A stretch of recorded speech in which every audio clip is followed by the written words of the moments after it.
यदि cot theta बराबर 20/21 हो तो कोसेक थीटा का मान ज्ञात कीजिए। त्रिकोणमितीय अनुपात निकाले जाते हैं, वो समकोण त्रिभुज में निकाले जाते हैं। तो सबसे पहले हम समकोण त्रिभुज बनाएंगे। समकोण त्रिभुज कैसे बनता है? उसकी दो भुजाएं लंबवत होती है और वहाँ पर बनने वाला कोण 90 डिग्री होता है।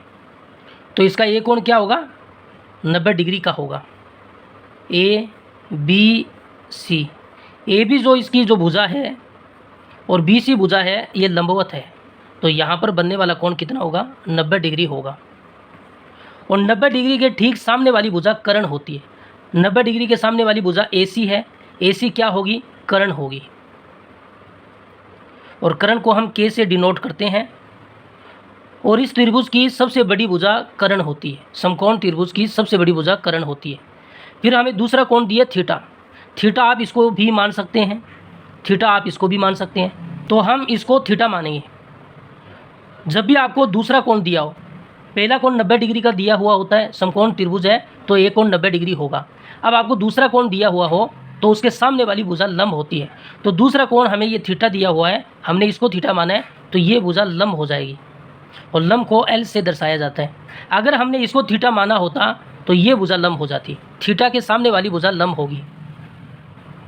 अब तीसरी जो भुजा है वो होती है आधार। आधार को ए से डिनोट किया जाता है। अब आपको एक फॉर्मूला याद रखना है, शॉर्ट ट्रिक है वो, लाल बटे कक्का। लाल बटे कक्का, इससे आप त्रिकोणमितीय अनुपात निकाल सकते हैं। एल का मतलब क्या है? लंब है। ए का मतलब क्या है? आधार है। और के का मतलब क्या है? कर्ण है। ये पहला जो मान है ना, ये लंब बटे कर्ण, ये लंब बटे कर्ण जो पहला मान है, ये साइन थीटा का मान होता है। और ये जो दूसरा मान है आधार बटे कर्ण, आधार बटे कर्ण, ये कोस थीटा का मान होता है। और तीसरा जो मान है लंब बटा आधार, लंब बटे आधार, ये टेन थीटा का मान होता है। हमें सवाल में क्या दिया है? हमें दिया कोट थीटा का मान। कोट थीटा बराबर 20/21। लेकिन यहाँ पर देखिए तीनों में कोट थीटा नहीं है, साइन थीटा है, कोस थीटा है और टेन थीटा है। यहाँ से हम साइन थीटा से कोसेक थीटा का मान निकाल सकते हैं, क्योंकि साइन थीटा जो होता है वो कोसेक थीटा का उल्टा होता है।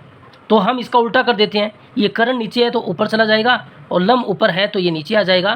तो कोसेक थीटा का मान होगा कर्ण बटा लंब। इसी तरीके से हम कोस थीटा से सेक थीटा का मान निकाल सकते हैं। सेक थीटा जो होता है वो कोस थीटा का उल्टा होता है, तो इसको उलट देते हैं। ये कर्ण नीचे है तो ऊपर चला जाएगा, और आधार ऊपर है तो इसका नीचे आ जाएगा। और टेन थीटा से हम कोट थीटा का मान निकाल सकते हैं, क्योंकि टेन थीटा जो होता है वो कोट थीटा का उल्टा होता है। तो ये आधार नीचे है तो ऊपर चला जाएगा, और ये लंब ऊपर है तो ये नीचे आ जाएगा। तो हमें जो कोट थीटा का मान दिया हुआ है 20/21, और यहाँ से कोट थीटा का मान क्या है? आधार बटा लंब, आधार बटा लंब। अगर हम इन दोनों की तुलना करें तो आधार का मान 20 है, आधार का मान 20 है, और लंब का मान कितना होगा? 21 होगा। आधार का मान कितना हो गया? 20 हो गया, और लंब का मान कितना हो गया? 21 हो गया। लेकिन हमारे पास जो सवाल में पूछा है वो कोसेक थीटा का मान पूछा है। तो यहाँ से हम अगर कोसेक थीटा को देखें तो कर्ण बटा लंब है। लंब का मान तो हमारे पास है, लेकिन कर्ण का हमारे पास मान नहीं है। तो हम कर्ण का मान निकालेंगे। कैसे निकालेंगे? इस समकोण त्रिभुज में एक प्रमेय लगती है, उस प्रमेय को कहते हैं पाइथागोरस प्रमेय। पाइथागोरस प्रमेय, पाइथागोरस प्रमेय से हम कर्ण का मान निकाल लेंगे। पाइथागोरस प्रमेय, ये पाइथागोरस प्रमेय क्या होती है? ये होती है कर्ण का वर्ग बराबर लंब का वर्ग प्लस आधार का वर्ग, ये प्रमेय होती है।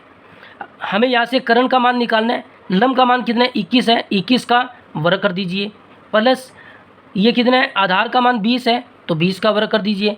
21 का वर्ग करेंगे 441 आएगा, और 20 का वर्ग करेंगे तो 400 आएगा। तो दोनों को जोड़ लीजिए। कर्ण का वर्ग क्या होगा? 441 में 400 जोड़ेंगे तो ये 841 होगा। ये तो कर्ण के वर्ग का मान है, हमें कर्ण का मान निकालना है। ये वर्ग हटाएंगे तो इस पर क्या लगेगा? वर्गमूल लगेगा। 841 का वर्गमूल आपको याद होना चाहिए, याद नहीं है तो वर्गमूल आपको निकालना आना चाहिए। अभाज्य गुणनखंड विधि से भी निकाल सकते हैं। तो 841 का वर्गमूल 29 होता है। तो कर्ण का मान कितना आया है? 29 आया है। तो कर्ण का मान यहाँ से 29 आ गया। हमें किसका मान निकालना था? कोसेक थीटा का मान निकालना था। हमें मान निकालना था कोसेक थीटा का। कोसेक थीटा क्या है? कर्ण बटा लंब है, कर्ण बटा लंब है। कर्ण का मान कितना है 29 निकाला है, और लंब का मान कितना है 21, तो 29/21 इसका आंसर होगा। 29/21 जो ऑप्शन सी है वो इसका सही होगा। तो कोसेक थीटा का मान कितना आ गया, कोसेक थीटा का मान 29/21 आ गया। अब आप चाहें तो कोस थीटा का मान निकाल सकते हैं। कोस थीटा का मान क्या है, आधार बटा कर्ण है। आधार का मान 20 है और कर्ण का मान कितना है 29 है, तो ये भी आप निकाल सकते हैं। सेक थीटा का मान निकाल सकते हैं। सेक थीटा क्या है, कर्ण बटा आधार है, तो कर्ण का मान 29 है और आधार का मान कितना है 20 है। आप चाहे तो यहाँ से टेन थीटा का मान निकाल सकते हैं। टेन थीटा का फॉर्मूला क्या है, लंब बटा आधार है। लंब का मान कितना है 21 है और आधार का मान कितना है 20 है। फिर आप क्या निकाल सकते हैं, कोट थीटा का मान तो आपको पहले से दिया हुआ है 20/21। आप साइन थीटा का मान निकाल सकते हैं। साइन थीटा क्या, लंब बटा कर्ण है। लंब का मान कितना है 21 है और कर्ण का मान कितना है 29 है। तो इस तरीके से आप सभी त्रिकोणमितीय अनुपातों को आसानी से निकाल सकते हैं।